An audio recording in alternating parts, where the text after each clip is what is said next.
Ihr braucht eine neue Werkbank? Ich auch. Und wen interessiert, wie ich meine Volkswerkbank selber baue, der ist genau richtig hier. So meine Lieben, Servus und herzlich willkommen bei Gipfelholz. Ich bin der Jens und Thema heute ist Volkswerkbank selber bauen. Warum Volkswerkbank? Ganz einfach, auf YouTube gibt es schon so einige Volkswerkbank-Bauanleitungen. Es ist ein schweres Wort. Die sind aber nicht so wirklich die Volkswerkbank, sondern da werden auch Bretter aufrecht gestellt, werden dann miteinander verleimt, werden dann irgendwelche Gewindestangen durchgezogen, was auch wirklich relativ teuer ist und verdammt viel Arbeit ist. Meine Werkbank soll einfach zu bauen sein und soll jetzt nicht billig sein, also nicht mit billigsten Materialien, sondern sie soll einfach so ein Zwischenteil sein, stabil und einfach noch bezahlbar sein. Gut, dann drehen wir uns mal auf diese Seite der Werkstatt und zwar seht ihr hier schon meine Arbeitsplatte liegen, 2,60 Meter auf 80 Zentimeter. Das ist es, was ich mir auf diese Seite wünsche. Viele von euch da draußen, die meine Videos verfolgen, die haben mitbekommen, dass ich meine Werkstatt gerade umorganisiere und umbaue. Und deshalb auch hier diese aktuell neue Werkbank. Warum habe ich mich jetzt für Buche-Leimholz entschieden? Ganz einfach. Wenn wir jetzt mal ehrlich sind, diese Platte, die gibt es offiziell im Baumarkt für 130 Euro. 130 Euro Buche-Leimholz, also Hartholz, auf 2,60 Meter auf 80. Ich finde es jetzt ehrlich gesagt nicht wirklich teuer. Und wem das natürlich, das ist jetzt eine 27 mm Stärke, wem das natürlich nicht ausreicht, die Stärke, hey Leute, dann kauft ihr mir einfach 2 Platten davon, je nachdem wie groß eure Werkbank natürlich werden soll. Und ich doppel das Ganze auf. Dann liege ich trotzdem, die Platten gibt es auch im Angebot für 100 Euro. Wenn ich 100 Euro im Angebot kaufe und aufdoppel, dann liege ich nur bei 200 Euro für so eine massive Hartholzplatte und vor allem noch in dieser Größe. Mann, schaut das da kahl aus. Ich hoffe, das wird sich bald wieder ändern. Das ist mir gar nicht gewohnt. Leute, natürlich ist die Werkbank so noch lange nicht fertig. Der erste Arbeitsschritt ist aber schon erledigt, die Arbeitsplatte zu besorgen. Wir werden jetzt zum zweiten Arbeitsschritt übergehen und ich werde diese Werkbank aus richtig massiven, dicken Balken bauen. Diese Balken werde ich mir leider im Baumarkt besorgen, denn unser Sägewerk, ja, hat es nicht das passende gerade da und ich kann es euch aber nur empfehlen, das Ganze fertig gehobelt im Sägewerk zu holen. Da kommt es ja teilweise wirklich auch sogar günstiger weg als im Baumarkt. Im Baumarkt sind die Dinger auch noch krumme Bananen, deshalb werde ich auch ein bisschen stärkere Balken holen und die dann wirklich runterhobeln. Meine Wunschstärke der Bank, die wird auf 70 mm sein und dort werden wir auch Überplattungen hinmachen. Ich werde das Ganze nicht bei mir in der Werkstatt bauen. Ich werde zum Modellbau Kessler fahren. Der hat nämlich so richtig schöne, alte, große Maschinen. Und dort werde ich das Ganze machen, also sprich hobeln und das Ganze überplatten. Das werde ich dort machen. Es ist bei mir in der Werkstatt auch möglich. Man könnte theoretisch das Ganze auch mit der Handsäge machen, aber dann sägt es eine ganze Weile. Es geht aber auch mit der Tischkreissäge, es geht mit der Kapp- und Gärungssäge und es geht auch theoretisch mit der Bandsäge, um solche Überplattungen zu machen. Der Tisch wird in der Mitte geteilt, weil wir werden 2 Gestelle bauen. Ich möchte einfach das Ganze ein bisschen offen halten, dass ich vielleicht mal doch diese Seite was anderes noch hinbaue und diese Werkbank dann doch noch woanders hinstelle. Deshalb werden wir 2 schöne große Gestelle bauen und das Ganze mit diesen wirklich 70 mm Balken. Ich würde sagen, wir fahren jetzt mal zum Kessler. Ich werde vorher noch das Holz besorgen und dann werden wir losschießen mit Hobeln und Überplatten. Ich bin jetzt angekommen beim Modellbau Kessler und ihr seht, warum ich hierher wollte. Wir haben hier schöne, tolle Maschinen stehen. Da tue ich mir doch leichter als bei mir mit meinen kleineren Gerätchen hier, um meine Werkbank zu bauen. Wir haben hier einen schönen dicken Hobel, eine Abrichte. Wir haben hier eine Bandsäge, eine richtig schöne und eine Tischlerkreissäge. Und damit tue ich mir einfach leichter, um diese Balken hier abzurichten. Denn diese Balken, das sind 78 mal auf 78 und jetzt mal ganz ehrlich, bei uns im Baumarkt sind die, ja, ich sage jetzt mal Bananen. Und ich will ja keine Bananenwerkbank bauen, sondern ich will eine gerade Werkbank, die keine Banane ist. Der Jürgen ist jetzt da. Servus, grüßt euch. Und jetzt zeige ich mal unseren lächerlichen Plan. So schaut unser Plan aus. Also nicht wirklich gut. Aber es ist ja das Wichtige, was am Schluss dann rauskommt dabei. Genau. Wir brauchen jetzt, da es ja 2 Bänke werden, haben wir ja gesagt, wir schrauben die einfach wieder zusammen, dass man sie einfach mobil einfach ein bisschen rumdrehen kann. Besser als wie so eine riesen Werkbank. Eben, genau, sage ich mal, bei 2,60 Meter, alles in Ordnung. So, wir brauchen jetzt 8 mal 893, 8 mal 1140 und 8 mal 640. Wir werden das Ganze jetzt mal machen, werden es jetzt erstmal vorab ein bisschen kürzen da drauf. Und dann kommt es jetzt mal auf einen dicken, ich sag immer dicken Hobel, auf die Abrichte.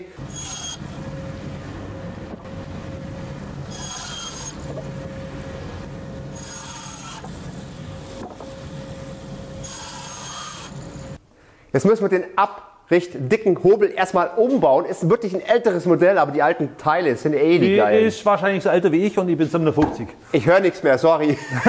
Ich habe keine Ahnung, was du gesagt hast. Gehörschutz. Alles gut, Gehörschutz, also gut. Also, bauen wir das Ding jetzt mal um.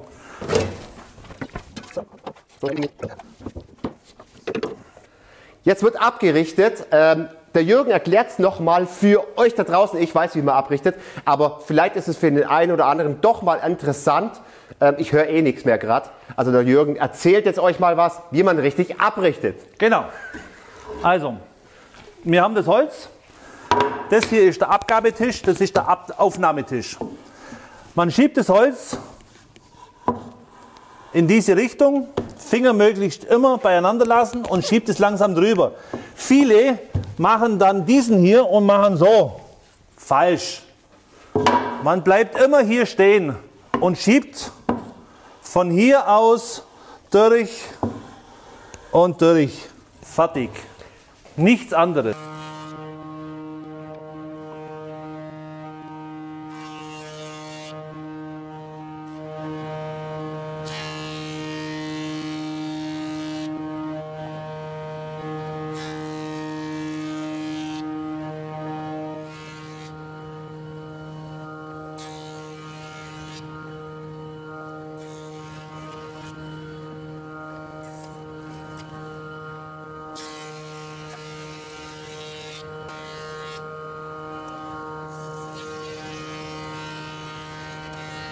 Leute, wir sind fertig mit Hobeln. Wir sind jetzt auf eine Stärke von 70 mm rausgekommen. Und jetzt wird einfach nur noch abgelenkt. Wir machen die passenden Längen, die wir uns aufgeschrieben haben, auf unseren ach so tollen Plan. Welche Maße ihr natürlich habt, das müsst ihr natürlich für eure Werkbank selber entscheiden. Höhe, Breite und so weiter.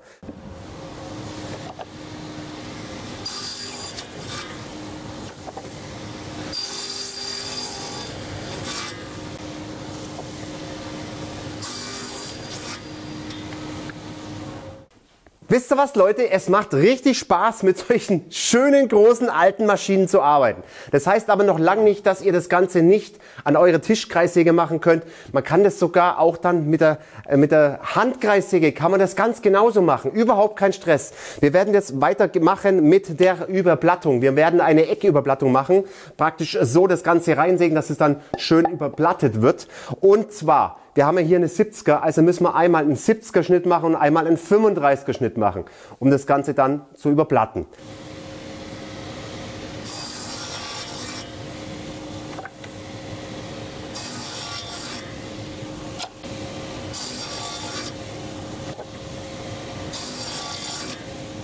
So, die ersten Schnitte haben wir gemacht von der Überblattung. Jetzt kommen die zweiten Schnitte. Und zwar, die sind natürlich jetzt ein bisschen aufwendiger. Wir müssen das Ganze ja hochkant schneiden.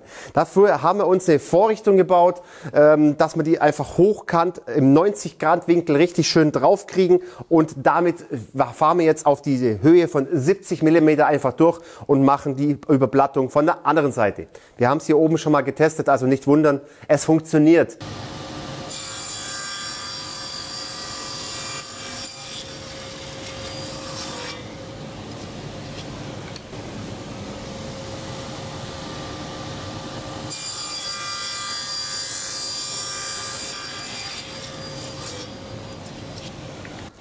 So, die Überblattungen sind jetzt mal fertig für die ganzen Hölzer. Und jetzt machen wir es mal, legen wir es mal drüber.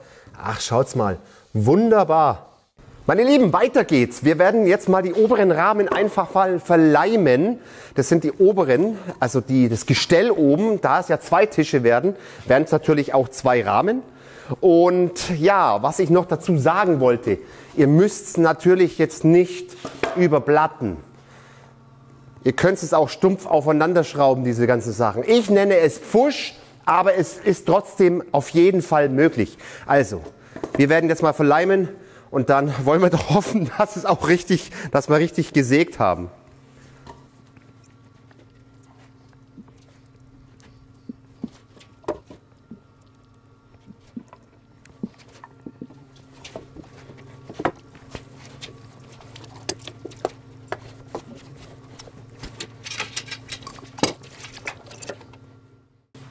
Leimen im Schnelldurchlauf. So, wir haben jetzt noch zwingend so angebracht und den Pressdruck noch auf diese Seite zu bekommen und noch einen Spanngurt. Wundert euch nicht, dass der schräg angebracht ist. Durch das schräg anbringen kann man nochmal den Winkel so ein bisschen hinziehen und der ist jetzt wirklich absolut im 90-Grad-Winkel.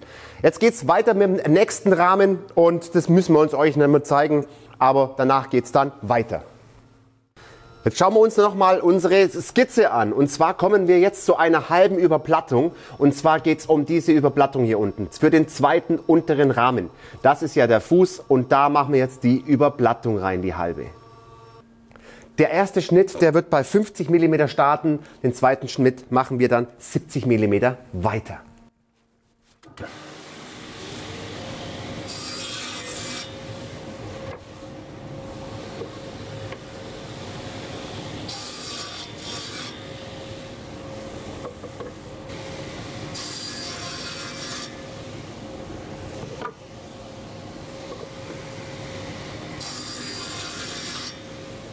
Leute, wir machen eine Challenge. Ich mache eine Challenge mit Jürgen. Und zwar, es gibt da 2 Möglichkeiten jetzt hier, das Stückchen Holz rauszubekommen. Und zwar einmal mit der Tischkreissäge, bam, bam, bam, bam, und dann mit der Oberfräse nochmal schön machen. Das ist die erste Möglichkeit. Jürgen meinte aber, zweite Möglichkeit, probieren wir es einfach mal. Und zwar einen Kreuzschnitt reinzumachen mit der Bandsäge und das Ganze dann mit der Oberfräse den Rest zu machen. Ich bin mal gespannt, wer schneller ist. Ich weiß es nicht, ich kann es nicht abschätzen. Ich auf jeden Fall. Ja, das werden wir ja dann sehen. Und los!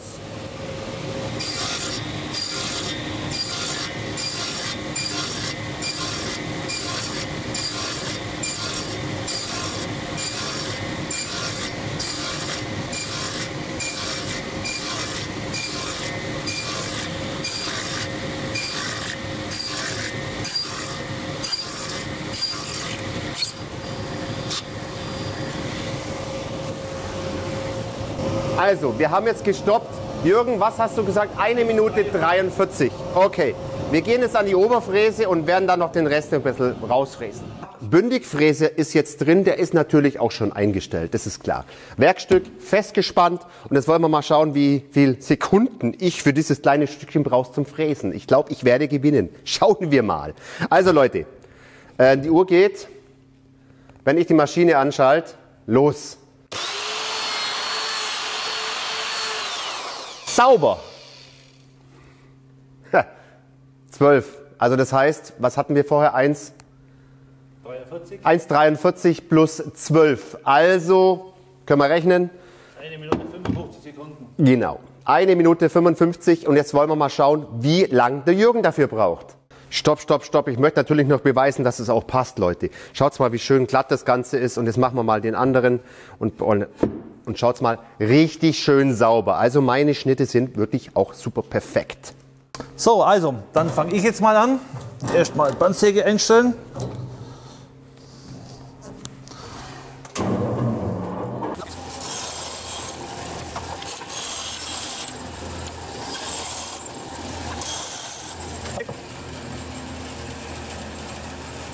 Ja, Leute, ich muss ein bisschen runtergehen. Das ist ja Jürgen so groß, so klein. Ne?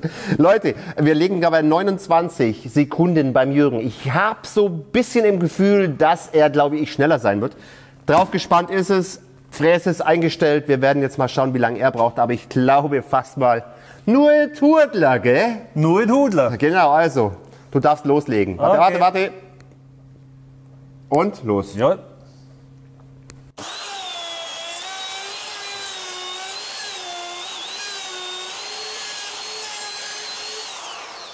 Okay, ich habe gestoppt bei 1 Minute 1, aber ich muss natürlich jetzt erstmal kontrollieren, ob das überhaupt schön ist. Alles in Ordnung. Also der Jürgen ist knapp, was waren wir bei mir? Fast 1,55. 1,50. Genau, also gut. 1 Minute bei 8 Füßen, könnt ihr rechnen, 8 Minuten schneller. Welche Variante von den beiden Sachen findet ihr eigentlich am besten? Schreibt es mal bitte in die Kommentare. Leute, schaut mal richtig cool aus. Also wir haben jetzt nur mal zusammengesteckt, jetzt noch nicht fertig verschraubt. Ich muss ihn ja auch noch bei mir in die Werkstatt nach oben bringen. Jetzt seht ihr aber mal die Überplattungen, die wir jetzt gemacht haben. Sind noch nichts wirklich geschliffen, noch gar nichts gemacht, noch nichts verschraubt. Aber jetzt seht ihr einfach mal, wie der Aufbau dieses Tisches ist. Und er ist richtig, richtig stabil. Echt top. So, fertig und zurück in der Werkstatt. Ich habe jetzt mal die Rahmen schon mal hier hochgetragen. Wir werden jetzt unsere Bank einfach mal zusammenstecken, werden die Platte noch bearbeiten, halbieren und werden dann mal schauen, wie das am Schluss dann rauskommt. Und ja, mal schauen, was noch alles kommt, weil ich habe ja noch vor, irgendwie Boxen einzubauen.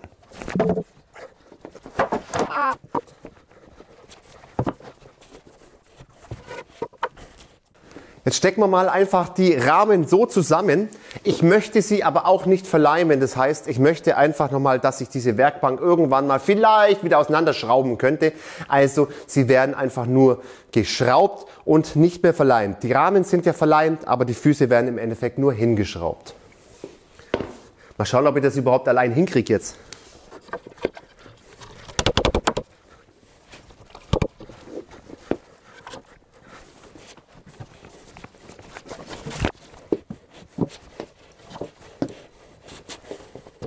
Ich habe mir mal eine Bohrschablone gemacht, die schaut dann so aus. Das sind jetzt einfach nur 4 Bohrungen reingesetzt, um dann vorzubohren.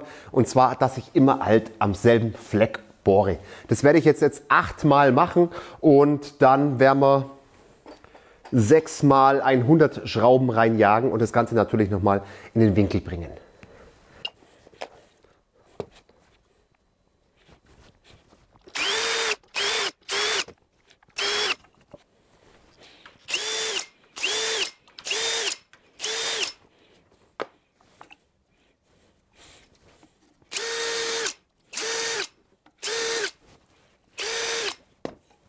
Jetzt schaut mal, ich richte das Ganze nämlich nach außen. Das muss ich natürlich jetzt hier nochmal im Winkel reinsetzen, dass es auch noch passt, weil es ist ja noch ein bisschen wackelig. Und das Ganze mit dem Winkel auf beiden Seiten ausrichten. Hier passt es perfekt. Und dann ballern wir einfach diese Schrauben rein. Ich habe natürlich nochmal vorgebohrt. Und jetzt geht's los, um das Ganze zusammenzuschrauben. Das machen wir jetzt auf allen 4 oberen Sachen und natürlich auch unten. Und das gibt es bei 2 Tische, das gibt es viel Arbeit.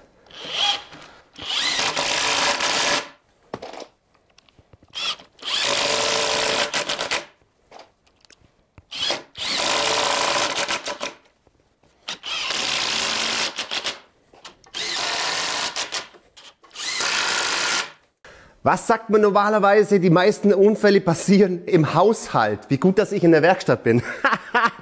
Ich will mal nur mal testen. Alter, wow, ist der stabil. Richtig cool. Also Leute, da kriegt man gar nichts, da wackelt gar nichts mehr. Gut, natürlich auf dem Boden, aber der ist ja sowas von stabil. Ich bin begeistert. Guten Morgen, meine Lieben. So, die Gestelle sind fertig. Ich muss natürlich noch was anderes zwischendurch erledigen. Ich habe jetzt mal einen harten Strich gemacht. Bis dorthin werde ich jetzt erstmal streichen. Apropos streichen. Leute, wie findet ihr eigentlich diese Farbe? Das könnt ihr gerne mal unten in die Kommentare reinschreiben. Also die neue Farbe der Werkstatt. Ich finde sie richtig cool. Wir sehen uns gleich wieder. Also für euch ist es gleich. Ich muss jetzt noch ein bisschen arbeiten. Also bis gleich.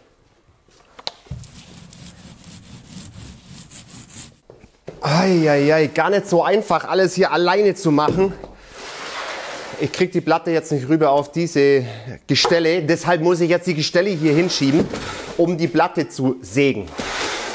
Eieiei. Schauen wir mal, ob wir es dann hier hinkriegen. Ich tue sie jetzt einfach mal rüber. Die Gestelle sind sowas von stabil. Richtig gut.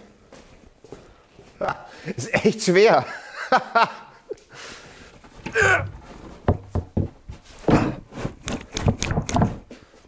So, jetzt messen wir mal genau die Hälfte aus und werden das Ganze jetzt mit der Handkreissäge, werden wir das Ganze jetzt zerkleinern. Einfach die Hälfte machen. Apropos, gell, Leute, die schaut doch richtig cool aus, die Farbe. Also ich finde die immer noch richtig super.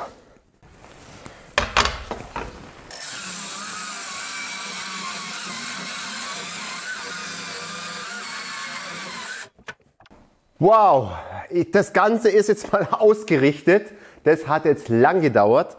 Ausrichten deshalb, ich habe da jetzt noch Abstandshalter hin, dass wir absolut auf einen Millimeter genau das Ganze ausgerichtet haben.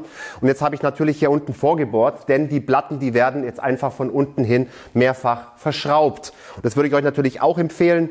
Und da kommen dann noch Halter hin, die werden dann auch noch miteinander verschraubt, denn im Moment ist die Platte ja zusammen, soll der Tisch ja zusammen sein, und wenn ich jetzt ihn woanders hin haben möchte, dann brauche ich nur die 2 Schrauben lösen oder 4 Schrauben lösen und kann diesen Tisch theoretisch woanders hinstellen.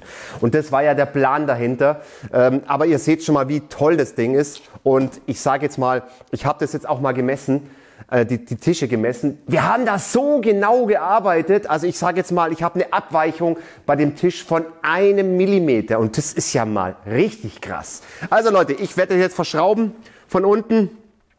Apropos, da habe ich mal ein Video drüber gemacht, über den kleinen Schlagschrauber von Bosch. Ich finde den so gigantisch. Könnt ihr gerne das Video anschauen.